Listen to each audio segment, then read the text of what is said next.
Estoy tentado sí. a preguntarles a ustedes, a vos, Adrián, Sí. que estás muy informado, a Eva, que está muy al minuto de lo que sucede en la actividad parlamentaria, tanto en el Parlamento Nacional como en la provincia de Buenos Aires. ¿En qué anda la presentación del proyecto plurianual que anunció el presidente el día de las elecciones? No, eso, perdón, Eva. Te estoy preguntando. Es una incógnita.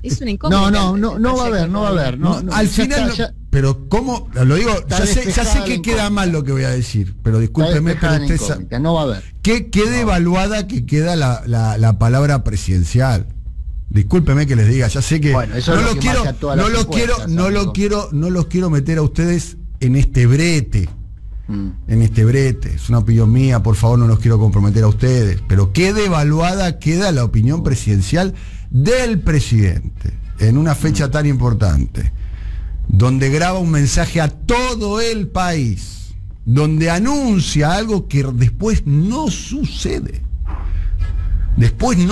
Y eso es una doble falta, una pelota, un penal a casa amarilla, ¿no?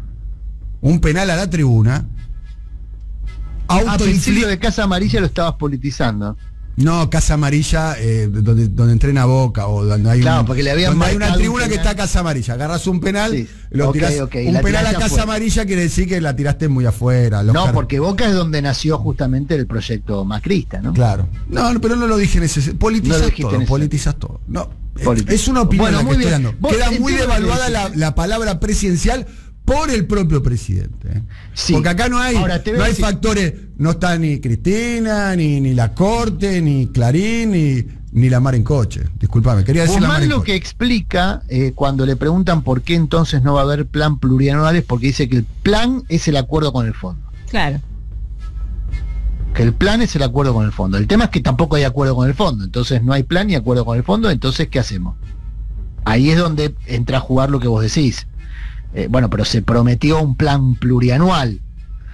Ahí hay algo de plan plurianual en un programa que probablemente yo tengo alguito de lo que van a conversar hoy Alberto Fernández y Sergio Massa. Massa está aislado, lo comentábamos recién con Eva, por contacto estrecho con Malena, que es su esposa y que está con coronavirus. Pero de todas formas vamos a mantener una reunión con el presidente.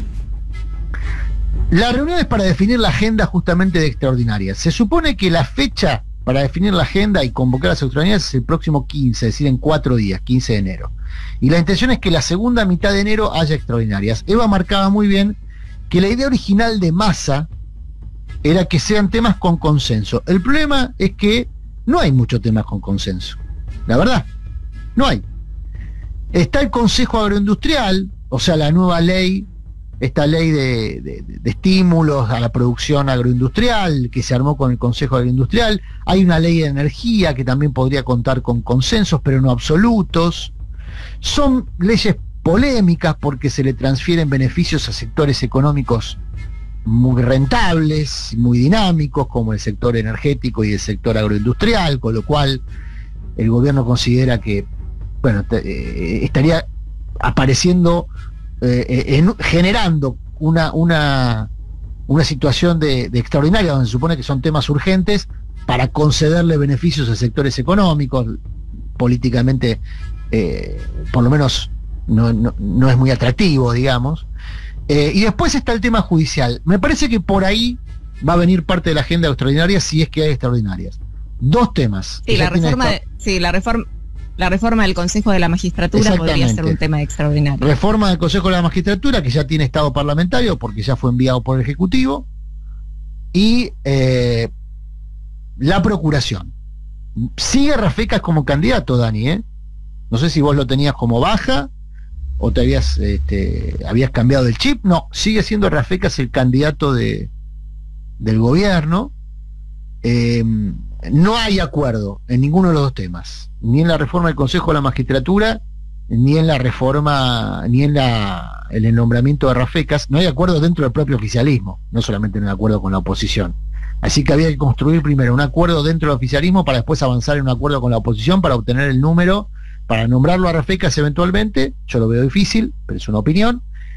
Y el tema del Consejo, Eva, ¿no?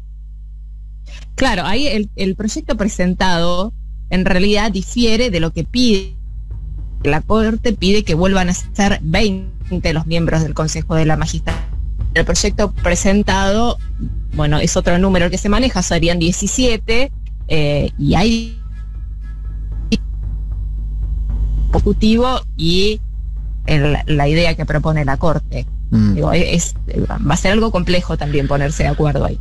Vos sabés que hay un tema que yo estaba viendo, en realidad estaba conversando ayer con un integrante del Poder Judicial, para más datos del Consejo de la Magistratura, del oficialismo, ¿no? Me decía, mirá, es raro que la oposición se oponga, porque en su momento Germán Garabano hizo una propuesta de reforma del Consejo de la Magistratura muy parecida. En vez de 17, este proyecto tiene 17 integrantes, el proyecto que presentó el Poder Ejecutivo, mientras que el proyecto de Garabano tenía 16. Hay una diferencia que no es menor, que es el rol de la Corte. El proyecto del Ejecutivo le quita la potestad a la Corte de conducción del Consejo de la Magistratura, en tanto que el proyecto de Garabano se la reponía.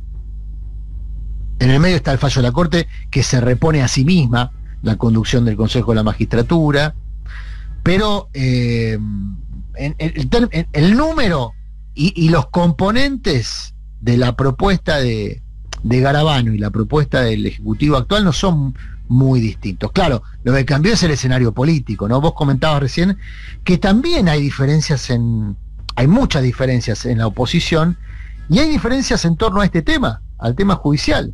Hay un sector del radicalismo que ve de buen modo la posibilidad de ampliar su participación, la de la Unión Cívica Radical, porque tiene mucha presencia académica, el radicalismo, en el Consejo de la Magistratura. Entonces, el radicalismo no estaría tan en contra como puede estar el PRO, por ejemplo, ¿no? De una ampliación del Consejo de la Magistratura. Sí, y también otra cosa que hay que marcar es que hay una fecha límite para esto, ¿no? Que es antes del 16 de abril.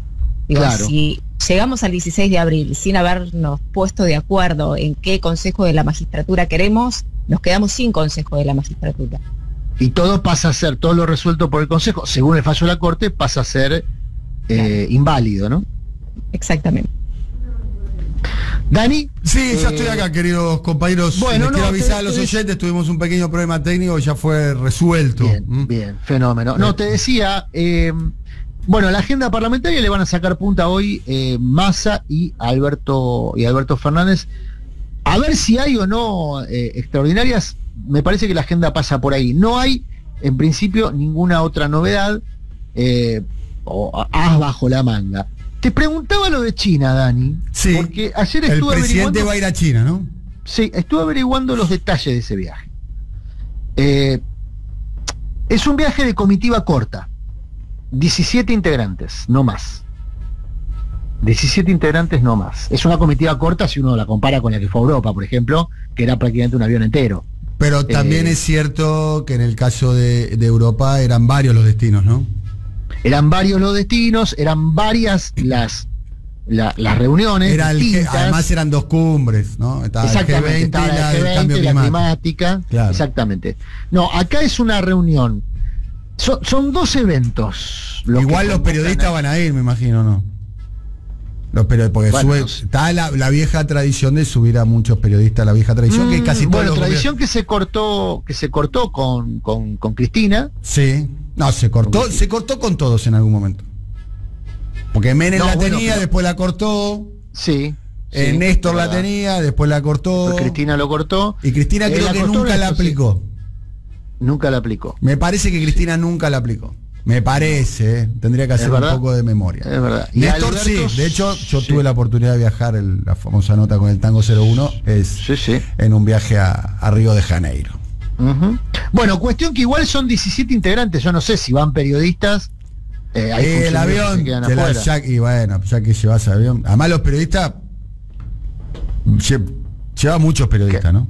Lo cual está bien, porque se garantiza la cobertura.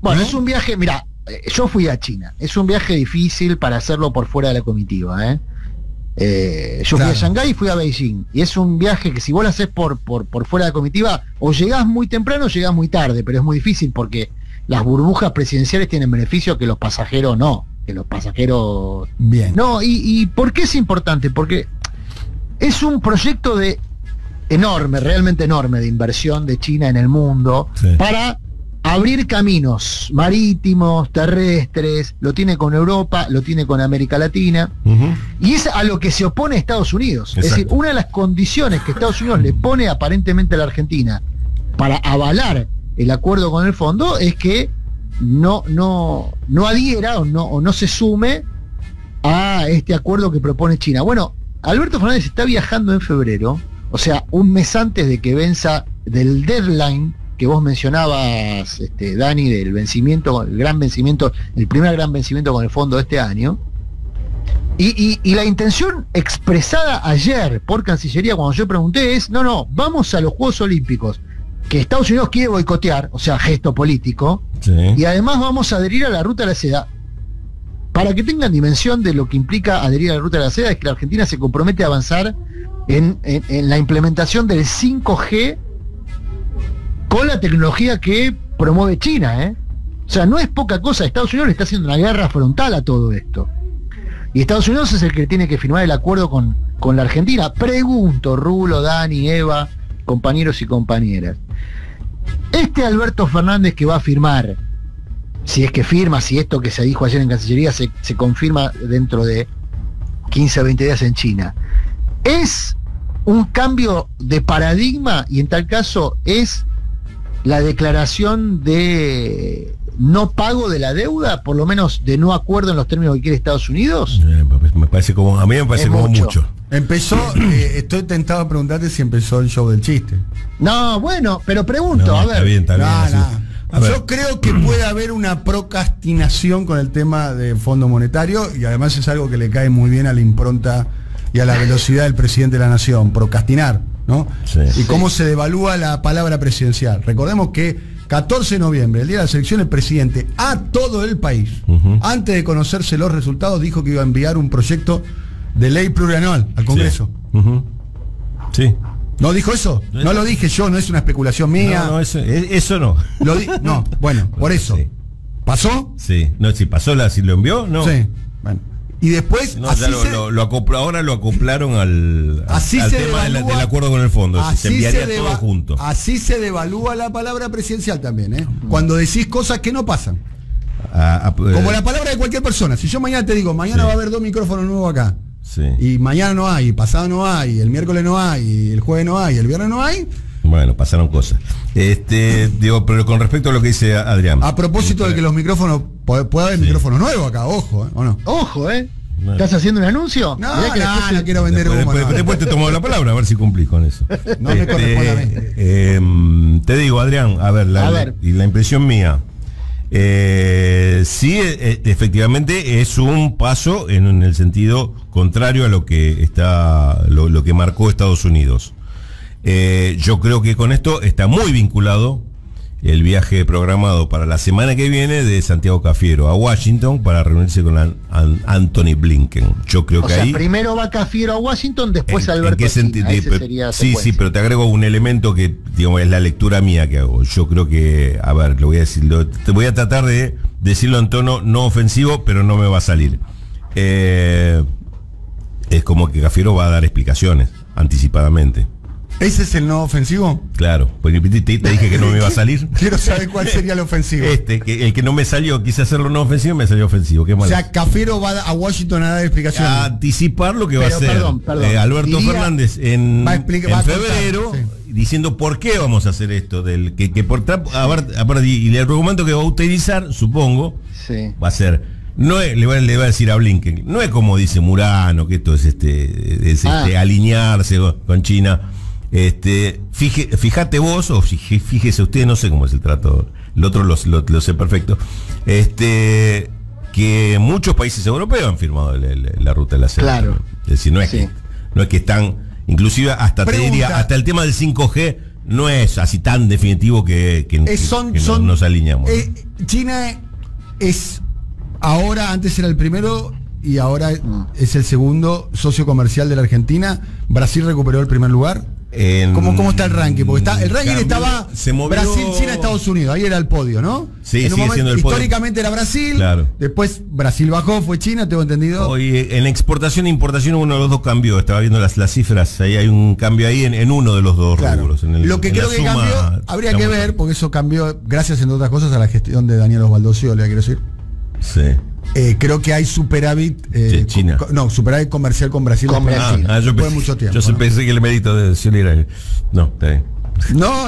A ver, China es un socio comercial importantísimo, ¿no? Eso está claro, ¿no? No, pero aparte es un socio estratégico, Dani. Estamos equiparando a Brasil. Inversiones en infraestructura, lo que propone China es invertir en infraestructura. Exactamente. Inversiones reales. Sí, cosa que. Claro. En infraestructura para todo el dispositivo de intercambio comercial con China, ¿no? Claro. Hay que decir. Claro. Sí, o más que eso, inclusive. Está bien, igual que los británicos a fin del siglo pasado, a fin del siglo XIX y principio del siglo XX. Que pusieron mucha guita en infraestructura de Argentina, los trenes, para dar un ejemplo, en función del proyecto comercial que tenemos. En el caso de China, inclusive en algunos casos son extractivos, ni siquiera intercambio que llevárselo la materia prima. Por eso, llevársela, o sea, el mismo modelo, llamémoslo, en ese sentido, de primarización de la economía. Digamos, esa parte también es incómoda, discúlpeme, si quieren me voy a buscar. Está bien, yo marcaría hay una negociación entre dos sectores. China juega a favor de los intereses chinos, y sí. Claro. Ahora hay que ver qué decís del otro lado. Muy buen argumento el tuyo. Sí, eso parece está claro. El asunto es que si vos como argentino decís, sí, estoy totalmente de acuerdo. ¿Con qué? Con los intereses chinos. Defender lo tuyo. Defenderlo de este lado. Es decir, condicionar un poco eso, qué sé yo. A eso me refiero. Ahí hay muchas fallas del lado propio, no le echemos la culpa a los chinos de que son pro-chinos. Pero no me quiero ir, perdón, Rulo, vos estabas planteando yo recordé la frase de un expresidente de origen riojano que decía... Hay dos, está Isabel Perón y Carlos Saúl Menem. Aclará de qué dos presidentes peronistas... No, dicho sea de paso, los únicos dos presidentes peronistas que perdieron su libertad. Sí. No, yo recordaba una frase de Menem que los únicos, Isabel Perón y Carlos Menem, perdieron su libertad. Perón se tuvo lo de Menem no fue Laufer, ¿no? ¿No era Laufer en ese momento, no? Perón se tuvo que ir. Era una dictadura, Dani. Lo de Menem no fue perseguido. Perón no perdió su libertad. Le dijeron, por eso, se exilió. Tenés razón. Pero no perdió su libertad, se exilió. Y Cámpora también se tuvo que exiliar, pues ya no era presidente, pero era un expresidente. Exactamente, se exilió y además estuvo en la embajada de México en Argentina, esperando un salvoconducto. Sí, es verdad. Bueno, no, la frase que yo recordé fue la siguiente, que era yo no masco chicle, ¿no? Ajá. Y me parece que yo no masco chicle, ¿qué quiere decir eso? Me parece que Blinken le va a decir a Cafiero que no es ni yanqui ni marxista, quiere decir eso. No masco chicle ni tomo vodka. No, yo no masco chicle, me parece que es lo que le va a decir a Cafiero, a Blinken a Cafiero, le va a decir, bueno, todo bien, pero acá no somos niños, entendemos lo que están haciendo con China. No, porque me parece que es una explicación un poco adolescente esta idea de no es tan así. El gesto vamos a hacer un